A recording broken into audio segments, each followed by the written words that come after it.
the new charges facing a Manitoba teen accused of plotting an attack on his school in coordination with another youth on the East Coast. Also tonight, a new chapter in Manitoba's science education. Used a lot of adjectives like unclear, vague. How the curriculum is changing this year and why some educators have concerns about the rollout.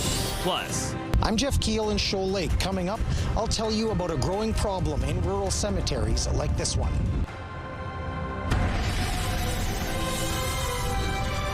CTV News. Live from downtown Winnipeg with Taylor Brock. Good evening. Thanks for joining us. I'm John Hendricks. 4 new charges have been laid against a teen accused of plotting an attack on rural Manitoba school, the most serious of which are conspiracy to commit murder and counseling the offense of murder. Now, as you recall, RCMP in March said they were alerted by Interpol and the FBI about an online conversation between 2 youth, the boy from Rivers, Manitoba, and a 15-year-old girl from Nova Scotia.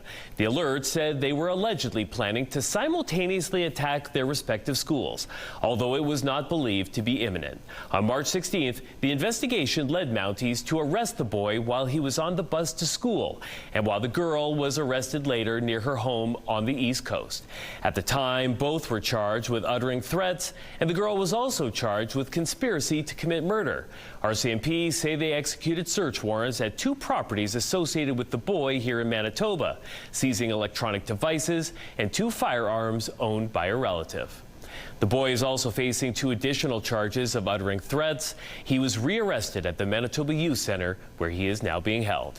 Neither of the accused can be identified under the Youth Criminal Justice Act, and none of the charges have been tested in court. The male suspect is scheduled to make a court appearance on June 4th.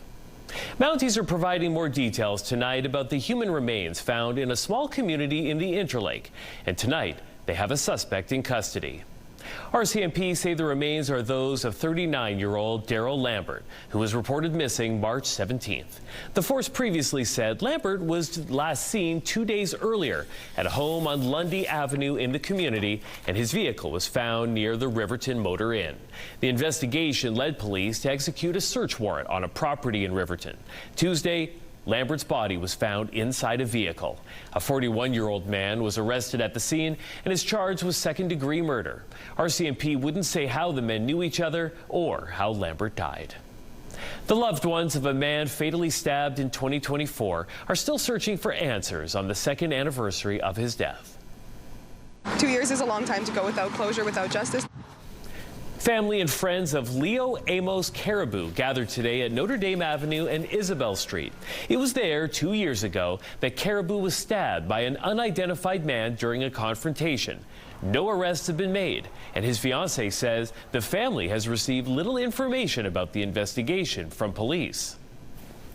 She asks all the time, like, you know, did they catch the people who hurt Daddy? And it breaks my heart to have to constantly tell her, no, they haven't found them yet. Like, and just knowing those people are still walking the streets every day, like, it's so hard on our family. Police are asking anyone with information about the homicide or who had contact with Leo to call the homicide unit or Crime Stoppers. The City of Winnipeg and the RM of Springfield are asking a judge to dismiss a lawsuit alleging they were negligent in their response to a major grass fire on Gun Road last year. On May 12th last year, a grass fire surrounded a property used to rent and store vehicles. It ultimately engulfed hundreds of vehicles on site. Now, according to a lawsuit, the fire left the vehicles little more than melted metal and toxic substances. Damages are alleged to exceed $407,000. The statement of claim alleges the municipality's fire department made, quote, a negligent operational decision by failing to suppress the flames consuming the vehicles. It claims they had additional resources and opportunities to fight the blaze more aggressively. However, in a statement of defense, the municipalities argue they acted reasonably and allege the company was operating a vehicle deconstruction business with little or no regard for fire safety. And the RM says, given the dangerous chemicals on site, it was too dangerous to mount a direct attack, and it denies that it had resources to extinguish the fire more quickly than it did. None of the claims have been tested in court. Change is coming to Manitoba classrooms. A new science curriculum is being rolled out this upcoming fall. But as CTV's Joseph Bernacki reports, critics say teachers aren't ready to make the switch. Manitoba tutors say students across the province need more help than ever, especially in science. So it's not just, the basic memorization of the aspects of science, like the definitions or the recall or what the formulas are, but it's really the difficulty with the critical thinking, the application-based problems. Arn says students are still falling through the cracks since the COVID-19 pandemic. Grade 5, 6, or 7 during the pandemic years, those are like some strong, foundational years for math, where if you do go into the science in grade 10, 11, 12, a lot of science is math foundations. This as a new science curriculum is being rolled out this fall. Arn says there are pros and cons to the changes, but she hopes it will all lead to academic success. Latika Risinghani, an assistant professor at the University of Winnipeg, says more than 90 teachers have been piloting the new program since 2024. She's been getting feedback and says it will take time to adapt. When we think about curriculum, it's not just a single piece of document. To make it translated into lived experiences for students, teachers need to be well supported, and that's where this research comes into place. But that early feedback also includes concerns. So the number of teachers who piloted the curriculum used a lot of adjectives like unclear, vague, inconsistent, and so there are still some difficulties with the new curriculum. Clausen says teachers aren't clear on how to use Indigenous ways of knowing in class. Her members say limited resources and a lack of training may impact success rates. That some of the vague language that is used be looked over to make sure that teachers who are new to the profession and are looking at the curriculum for the first time really understand what their role is. Joseph Bernacki, CTV News, Winnipeg. CTV News reached out to Tracy Schmidt, the Minister of Education, for comment. A spokesperson from the minister's office sent a statement saying, in part, the curriculum is designed to boost real-world problem solving, and input will be used to refine it in the future.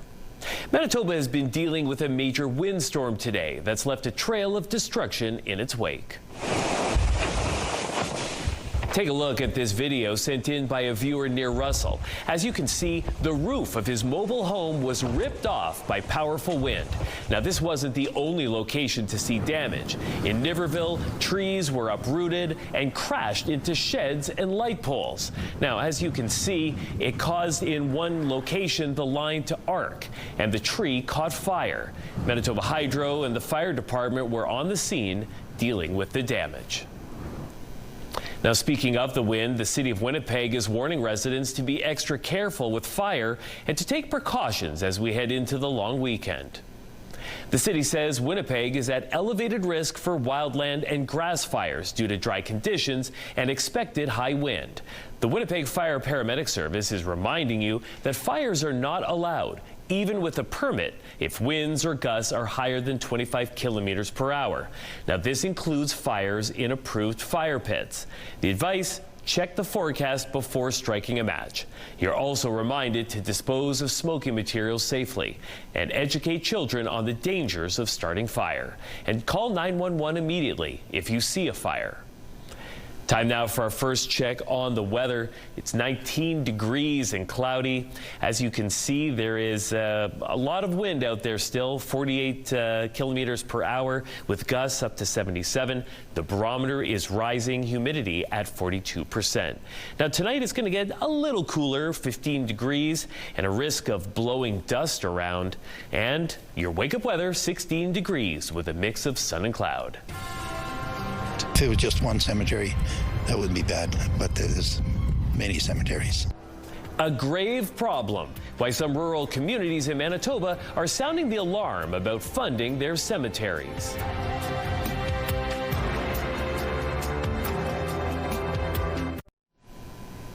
The province is looking at having a commissioner or regulator to enforce its proposed ban on social media and AI chatbots for children under 16. Who would have the ability to say, you're out of compliance with law in Manitoba, let's talk about how you can get back into compliance. Then, of course, if that doesn't happen, you have the avenue of fines and other remedial actions. Premier Wabkinew announced last month that there would be a ban to prevent children from certain online platforms. And he made clear yesterday a lot of details have yet to be worked out, such as how to prevent kids from passing themselves off as older or the mechanism to get tech companies to comply. Some critics have said the federal government is best positioned to enact a ban. And while Kinew says he's willing to work with Ottawa, he says Manitoba already has jurisdiction in certain areas.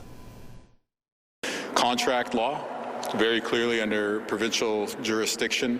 Consumer protection is also under provincial jurisdiction. And of course, we also have unfair business practices, which we regulate at the provincial level. And so these tools, among others, I think give us a framework for action. Drafting legislation will take time, and the Premier has said it could be next year before measures are in place.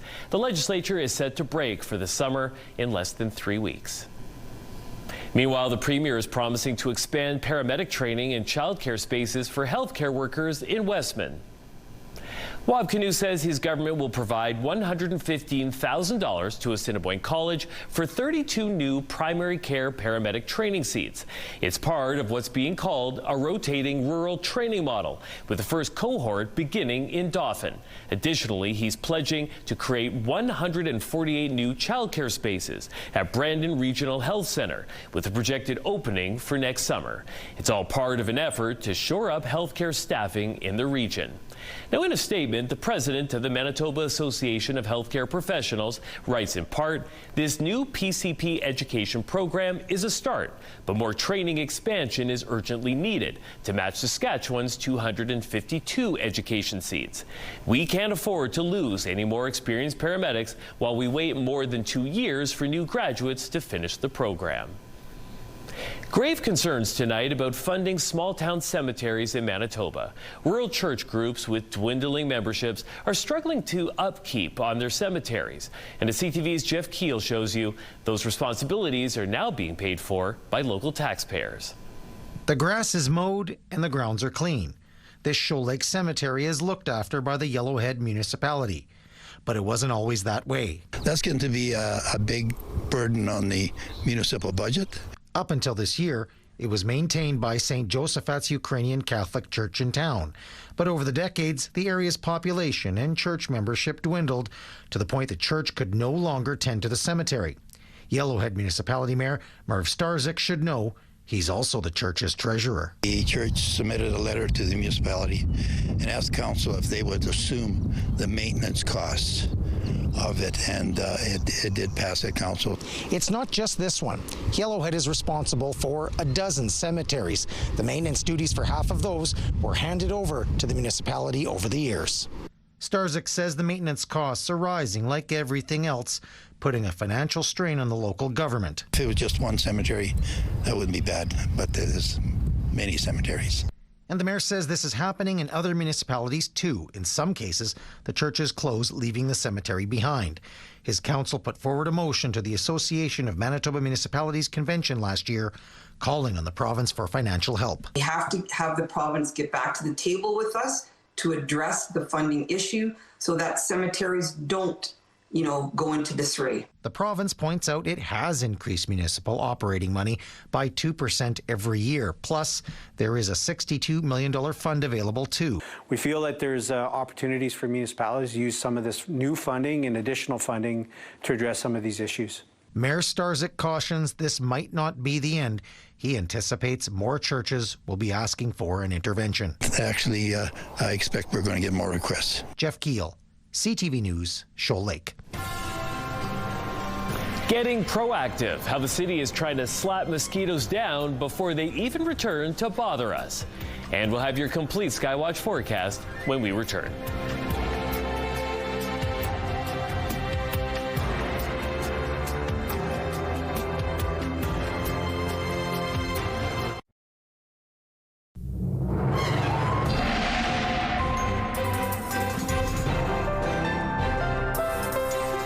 Manitobans are familiar with all sorts of weather conditions, but today around noon, we got hit with something very unusual, rain that appeared to have dirt in it. As you can see, there is a brown haze in the sky, and as the rain fell, it splattered vehicles, leaving them very visibly dirty. Now, Environment Canada says the phenomena comes down to the timing of the wind and rain. Strong winds whipped up dust that was on the ground, and then, as the rain fell down, it left behind visible splattering. Now, our first weather picture this evening really shows off the dust in the sky as the sun set this evening. It was shot by Barb on her family farm in the Hardney-Souris area. Amazing photo. I love it. Now, as this one is also amazing, shot by Helen. She captured the brown sky around 7 while taking in her granddaughter's softball game in Ile-des-Chênes. Thanks to everyone who sent in pictures of the dust storm. We have more up on our website. You can send us more pictures to winnipegweather@ctv.ca. We have a couple of warnings that are still in effect. One is a wind warning. The other is for the dust. Environment Canada says the winds could get up to 70 kilometers an hour, with gusts as high as 100 kilometers an hour. Now, those powerful winds are blowing around the dust and dirt on the ground, and in some places, it can reduce the visibility on the roads, which is definitely not a good thing. Now, as we go to the satellite map up north, it isn't wind that we're so worried about. It's freezing rain from this low pressure system that you see. It's flipping over to snow, which will continue throughout the day on Friday. Now, those people up in the extreme north, they could get between 10 to 15 centimeters of snow in the most northern regions. A little further south, in communities like Thompson, a freezing rain warning is in effect. Now, that freezing rain is expected to flip over to snow later on Friday. However, there won't be as much accumulation as the far north is getting. Now, here in Winnipeg, we have a 30% chance of rain in the afternoon, but the weekend ahead is looking better. Saturday, there will be clear skies before the clouds return on Sunday, and unfortunately, we are going to be getting some more rain again on Monday. So some unsettled weather that we're going to have to deal with. Let's right now take a look at the current temperatures, though, across the province.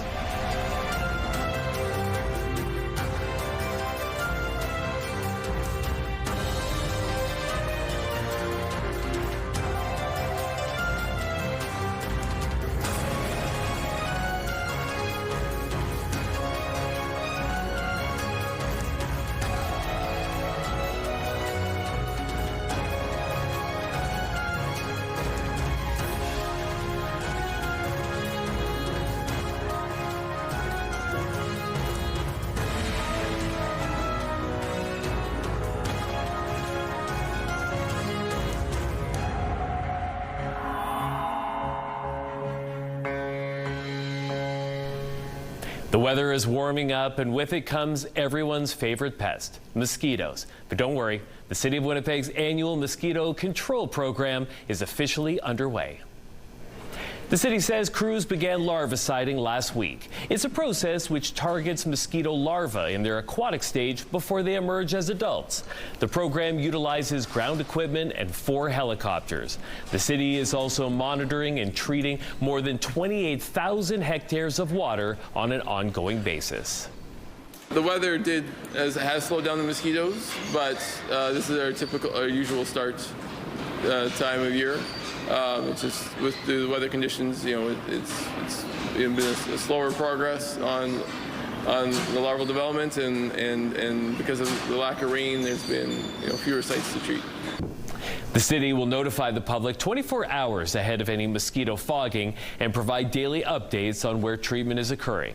It's also using longer-lasting larvicides to limit the number of applications required over the season. As of yesterday, the mosquito trap count was at an average of 1, which officials say is a typical amount. Oh my goodness gracious, and what's this for? An old phone connected to nothing. Why someone installed rotary phones on a phone pole.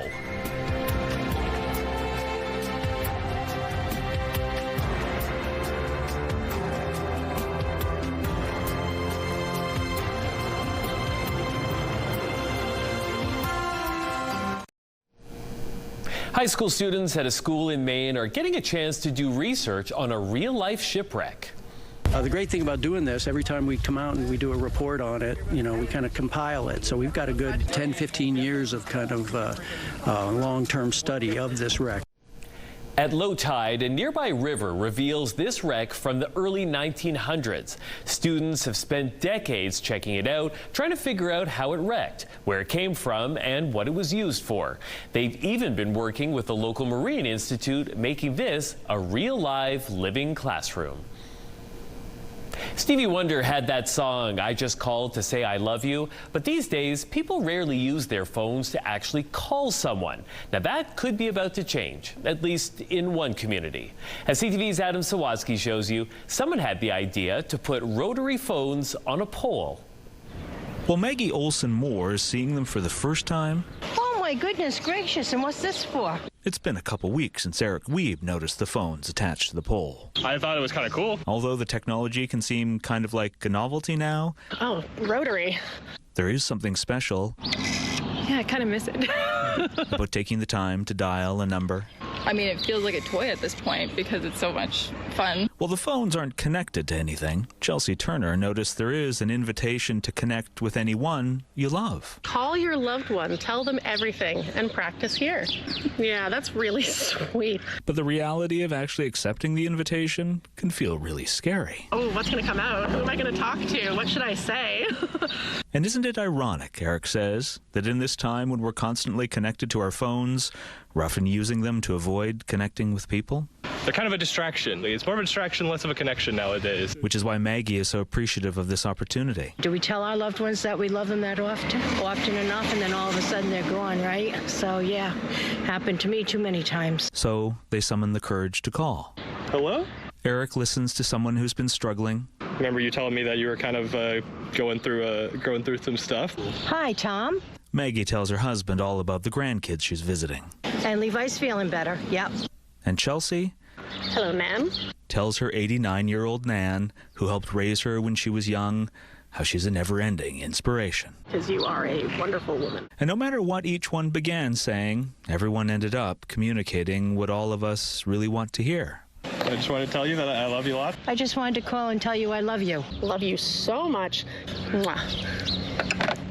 Yeah, it's so sweet. I love that. That's so cute. Oh, yeah, I'm emotional. And seeing as it was so wonderful to make these imaginary calls, even though there's nobody on the other end, it gives you that good feeling. All these people say they're leaving so they can go make the real ones. This is happy time here. Adam Sawatsky, CTV News. Just sort of a perfect coincidence of factors. Did you happen to see a bright streak of light across the sky last night? It wasn't natural, but it wasn't little green men either. We'll show you what it was, and we'll break down your 7-day Skywatch forecast next. Women's clothing provided by RW & Company. Salon services provided by S&T Spa Salon. We can expect warm temperatures and possibility of some showers on Friday, and then things get a whole lot colder throughout the rest of the weekend. The United States government has recently released a treasure trove of previously classified UFO reports. And some new reports may have been generated right here in Manitoba last night as a strange light filled the sky. Now, this time-lapse video was shot by a security camera. It shows the light streaking across the sky. It was visible for about 10 minutes and was witnessed by several people across the province last night. But they don't need to worry about getting a visit by the men in black to keep them quiet about what they saw. According to astronomer Scott Young from the planetarium, there is a very terrestrial explanation for what it is. It turns out that it was the body of a Chinese rocket that was launched a few hours earlier. As the boosters go up, once they're sort of done their job, they vent out any extra fuel before they re-enter and burn up in the atmosphere. Scott Young says space companies are using a new type of fuel, which is a combination of methane and liquid oxygen, and the chemical composition is perfect for creating these kinds of displays. Looks amazing. That's going to do it for us. For another look at tonight's stories, you can visit us online at ctvnewswinnipeg.ca. Thanks so much for watching, and good night.